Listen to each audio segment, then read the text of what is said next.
आप सभी को नमस्कार। जैसा कि आपको पता है कि आजकल हर रोज बहुत सारे ऑनलाइन फ्रॉड के मैसेज और कॉल्स हर किसी के पास आते हैं और इसी वजह से बहुत सारे लोगों के बैंक अकाउंट खाली भी हो चुके हैं। लेकिन पोस्ट ऑफिस के मामले में ये थोड़ा कम है, क्योंकि पोस्ट ऑफिस में फिलहाल बैंक के मुकाबले जो ऑनलाइन फैसिलिटी है वो थोड़ी कम मिल रही है।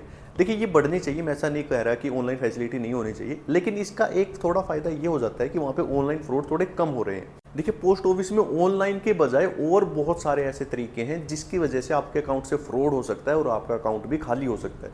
तो आज की वीडियो में हम 7 ऐसे फ्रॉड्स को जानने वाले हैं जो पोस्ट ऑफिस में होते हैं, और लास्ट के जो 2 फ्रॉड्स हैं वो तो बहुत ज़्यादा आजकल पोस्ट ऑफिस में हो रहे हैं। तो एक एक करके सारी फ्रॉड्स को हम डिस्कस करेंगे और ये वीडियो बहुत ज़्यादा इंपॉर्टेंट है। देखिए, बहुत बार हम ये सोचते हैं कि किस स्कीम में हमें ज़्यादा फायदा हो रहा है, कहाँ पे ज़्यादा ब्याज दर मिल रही है।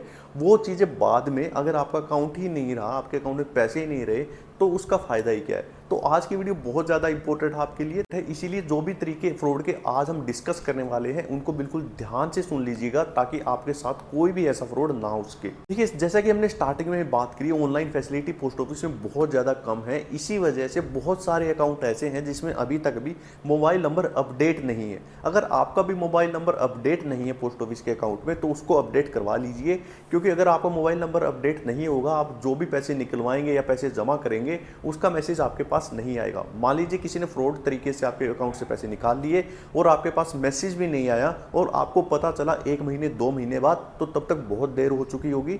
तो इसीलिए आप अपना मोबाइल नंबर जरूर अपडेट करवा लीजिए। और इसी ऑनलाइन फैसिलिटी की कड़ी को हम थोड़ा और आगे बढ़ाएं तो पोस्ट ऑफिस में बहुत सारे अकाउंट ऐसे भी हैं जिसमें फिलहाल अभी सिग्नेचर और फोटोग्राफ भी अपलोड नहीं है। तो ये सिग्नेचर और फोटोग्राफ ना होने की वजह से पोस्ट ऑफिस में फ्रॉड होने की थोड़ी सी संभावना बढ़ जाती है। तो इसीलिए सबसे पहले जब भी आप पोस्ट ऑफिस जाएं, पोस्ट ऑफिस में ये कंफर्म कर लें कि आपके अकाउंट में आपका जो सिग्नेचर और फोटोग्राफ है वो अपलोड है कि नहीं। क्योंकि अगर किसी भी केस में मान लीजिए सिग्नेचर अपलोड नहीं है और कोई शख्स इसमें से पैसे निकलवाने के लिए आता है, तो पोस्ट ऑफिस उसकी थोड़ी वेरिफिकेशन तो करता है, वहाँ पे विटनेस वगैरह लेता है, लेकिन फिर भी थोड़ा चांस बना रहता है कि आपके साथ फ्रॉड हो सकता है। तो ऐसा चांस ना बनने दें। ये पोस्ट ऑफिस में फ्रॉड के जिस तरीके की अब हम बात करने वाले हैं, पोस्ट ऑफिस के 80% यानी 80% फ्रॉड इसी तरीके से होते हैं। देखिए, जैसा कि आपको पता है, पोस्ट ऑफिस में बहुत सारी स्कीम्स ऐसी हैं जो पोस्ट ऑफिस के एजेंट्स के थ्रू खुलवाई जा सकती हैं।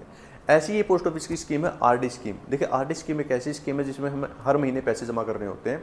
तो ये स्कीम भी हम एजेंट्स के थ्रू खुलवा सकते हैं और 90% लोगों ने ये स्कीम एजेंट्स के थ्रू ही खुलवा रखी है, यानी एजेंट के द्वारा ही खुलवा रखी है। तो यहाँ पे फ्रॉड कैसे होते हैं, आइए जानते हैं। देखिए, जैसा कि मैंने आपको बताया, इस स्कीम में हर महीने पैसे जमा किए जाते हैं। तो लोग क्या करते हैं, अपनी जो पासबुक है वो एजेंट्स को दे देते हैं और एजेंट्स को ही पैसे दे देते हैं। उनको बोलते हैं कि हमारे अकाउंट में पैसे जमा करते रहो। हो सकता है बहुत सारे केसेस में जो एजेंट्स है वो बहुत ईमानदार है और ईमानदारी से उसमें पैसे जमा कर देते हैं, लेकिन 1-2% एजेंट्स ऐसे हैं जो पैसे ले लेते हैं लेकिन आगे अकाउंट में पैसे जमा नहीं करते। इसीलिए इस टाइप के फ्रॉड से बचने के लिए सबसे इंपॉर्टेंट बात यह है कि जो आपकी पासबुक है वो आपको अपने पास रखनी है, वो एजेंट्स को नहीं देनी। अगर आप पैसे एजेंट्स को दे भी रहे हैं और पासबुक दे भी रहे हैं, तो उसको रेगुलरली चेक करते रहें कि आपने जो पैसे दिए और जो पासबुक में एंट्री है, क्या वो उतने ही पैसे की एंट्री है जितने आप पैसे दे चुके हैं। तो सबसे पहले तो आपको पासबुक अपने पास रखनी है और उसमें रेगुलर एंट्री आपको चेक करते रहना है। लेकिन कई बार ऐसा होता है पासबुक में एंट्री भी हो जाती है, उसके बाद भी आपके साथ फ्रॉड हो सकता है। वो कैसे हो सकता है? देखिए, पोस्ट ऑफिस में जब भी आप पैसे जमा करवाते हो और मान लीजिए आपने 2000 रुपये पोस्ट ऑफिस में जमा करवाए, तो उस 2000 रुपये की एंट्री आपके पासबुक में कर दी जाएगी। और जब भी एंट्री की जाएगी, अगर उसने हाथ से एंट्री की है, वहां पे एक स्टैंप लगाई जाती है। इसी चीज का फायदा उठाते हुए बहुत सारे एजेंट्स क्या करते हैं, पैसे ले लेते हैं कस्टमर से और पैसे जमा करवाते नहीं पोस्ट ऑफिस में, सिर्फ वो स्टैंप लगा लेते हैं और वो कर्मचारियों को भी पता नहीं चल पाता कि वो एजेंट्स कब वो स्टैंप लगा गए। तो उस केस में आपके पास पासबुक आ गई, उसमें एंट्री भी है, स्टैंप भी लगी हुई है, लेकिन आपके साथ फिर भी फ्रॉड हो सकता है। तो इस फ्रॉड से बचने के लिए सबसे बढ़िया तरीका ये है कि जब भी आप पासबुक में एंट्री करवाओ, वो स्टैंप से ना करवाओ, वो कंप्यूटराइज एंट्री करवाओ, यानी प्रिंटर से जो आपकी एंट्री होती है पासबुक में, वो वाली आपको एंट्री करवानी है। इसीलिए अगर आपने एजेंट्स के थ्रू खाता खुलवा रखा है तो उस केस में आपको ये 2 बातें याद रखनी है। जो पासबुक है वो अपने पास रखनी है, और दूसरी बात ये, जो भी आप पासबुक में एंट्री करवाओ, कंप्यूटराइज यानी प्रिंटर वाली आपको उसमें एंट्री करवानी है। इसके अलावा भी आपके साथ फ्रॉड हो सकता है। वो कैसे? मान लीजिए आपने जो पासबुक है वो अपने पास रख ली, जो एंट्री है वो भी कंप्यूटराइज करवा ली, लेकिन फिर भी आपके साथ फ्रॉड हो सकता है। वो कैसे? कई बार क्या होता है, हमने जो पासबुक एजेंट्स को दी है उस पे हम गलती से कई बार अपने जो सिग्नेचर है, हमने जो पोस्ट ऑफिस में सबसे पहले बात करी थी कि जब हमने जो पोस्ट ऑफिस में सिग्नेचर अपलोड करवा रखे हैं, वो सिग्नेचर हम अपनी पासबुक पे कर देते हैं। उससे क्या होता है, जिसके पास भी वो पासबुक जाती है उसको पता चल जाता है कि आपने कैसे सिग्नेचर अपने पोस्ट ऑफिस में कर रखे हैं।